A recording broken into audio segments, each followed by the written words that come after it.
So my daughter just turned 13 years old and I bought her a new camera, which is a Nikon D3500 with a kit lens, 18-55 kit lens. So it's nothing amazing, but it's better than what I had when I got my first digital camera. But I had an idea where I wanted to start a new series of YouTube videos where I basically just go out with any random camera. You guys can suggest them, anything I can find, and I'm just going to go on random trips to shoot stuff, show you what I get and how I get it. So, I don't know. We'll see how it goes. If you like it, let me know, and I'll do more of them. Let's jump in the car, go for a drive, and see what we can come up with. Because a lot of people want to get into photography, and you know, buying a professional full-frame camera is not even on the radar, whether it's in the budget or not. It's just something you're not going to do most of the time. So I got a few photos on the way out to the beach, and we just got here. It's a really nice light. There's not much clouds in the sky, so I don't think we'll get like an epic sunrise, but it should be really nice. Let's go and play with this camera and see what we can get.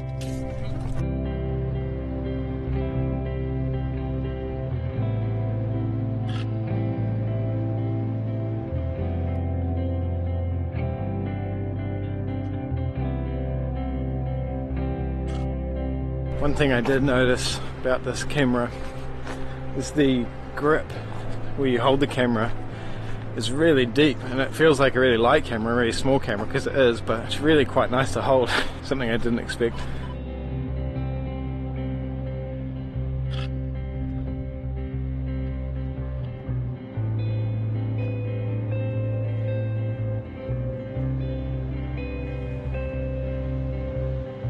How epic is this place? This is a pretty well-known spot. If you Google Murai Beach, this is probably what comes up. It's a pretty famous photography spot.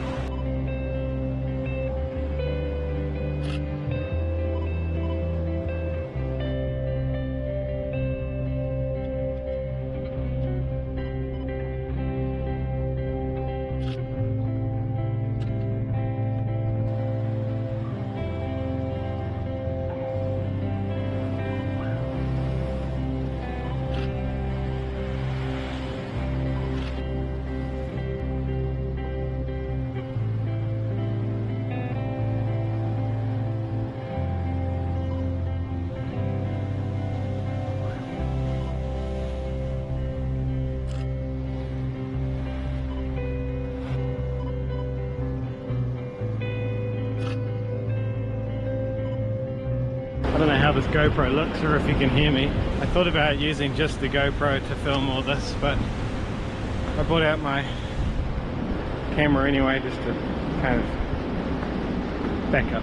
What's happening, guys? So it's the next day and I've had a really good chance to play with the Nikon D3500. It's a really good camera, and I think if you're getting into photography and you just want a really cheap starter kit, learn some techniques, learn how to work with light and all that, I think it's going to be a really great option. It's quite cheap. The 24 megapixel sensor is really nice. It has quite a bit of dynamic range for just the crop sensor camera.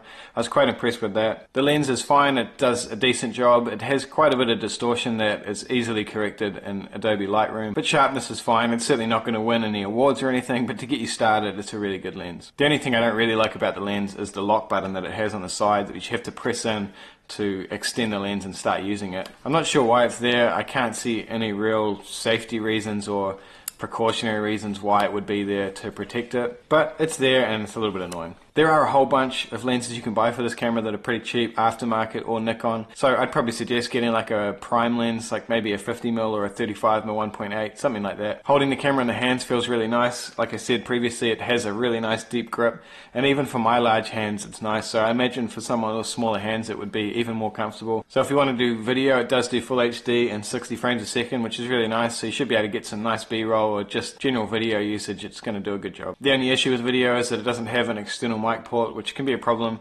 You're going to have to record audio through an external recorder if you want to do that. So I'm pretty excited to start teaching my daughter how to get into photography a bit more seriously, and show us some techniques and things like that. And I think this DSLR is going to be a really good start for that. In my opinion, I'd definitely choose a DSLR or a mirrorless camera over something like a bridge camera or a point and shoot, just because it's a bit more tactile, you have more controls, and it's a little bit more like a professional camera in terms of how you use it. So it's going to be really good for learning techniques that you need to learn. So thanks for watching, guys. I really appreciate you following along. Drop a comment below, let me know what camera you think I should use for the next shoot and review video. Otherwise, I'll see you in a couple of days with the next video.